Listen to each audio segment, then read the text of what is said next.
Impeachment should never be used to settle a policy disagreement. That would set a horrible precedent for the Congress. Senate Majority Leader Chuck Schumer telegraphing the outcome of the impeachment trial of Homeland Security Secretary Alejandro Mayorkas.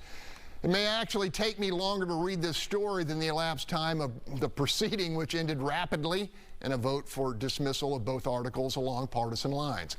And that's the point here. Both sides know the outcome and yet insist on cheapening a deeply serious and profound process by allowing it to become a cudgel of opportunity for political demagoguery.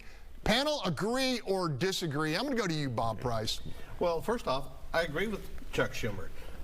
Impeachment should not be used for policy disagreements, and in this case it was not being used for policy disagreements. Alejandro Mayorkas broke the law. He refused to enforce the law passed by Congress, passed by the United States Senate, signed by the President of the United States, that orders DHS to detain migrants while they're awaiting their asylum claims. He ignored that law. He lied to Congress. That's a felony. Those are crimes. Those are high crimes and misdemeanors that are worthy of impeachment. For him to ignore this proceeding and softball it and throw it in the trash can when it arrived in the Senate is a disgrace to the office, to the institution of the United States Senate, and it's a disgrace to the American people. All right, Marcus, eager to hear what you have to say. You know, this is unfortunate, right? It's unfortunate that, let's state the obvious, right? The Biden administration has done a terrible job at the border. And his main guy, who's responsible for the border, has done a terrible job at the border.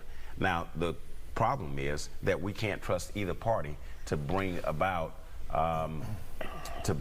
what's the charges for the right thing out of the pureness of their heart, right? Out of the goodness of something for the American people. It's all about what's going to happen for my party, what's going to happen for me as an elected official, how do I preserve my seat, and it's unfortunate we can't get to the bottom of holding people accountable because of that wedge of partisan politics. Yeah, Bill, I mean, we knew that the outcome was foregone when they were trying to impeach former President, or they impeached, but they took former President Trump to trial. I mean, what do you think of this issue?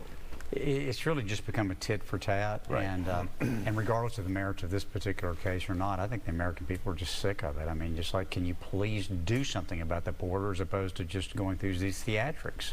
I mean, we know it doesn't take a rocket science to fix the border. We know the things that need to be done. It's been on the table for 20 years, you know, but they won't do it because both sides believe that they get some political advantage out of it. And we know one of the things that shouldn't be done is going down south of the border and making statements to folks who are trying to break through the border, telling them, hey, everything's free, everything's okay. The border's wide open. Right, yeah. The border's wide Quickly, open. Gary.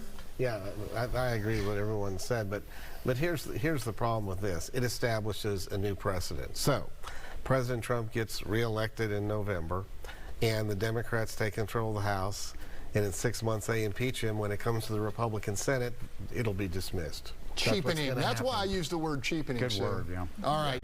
When we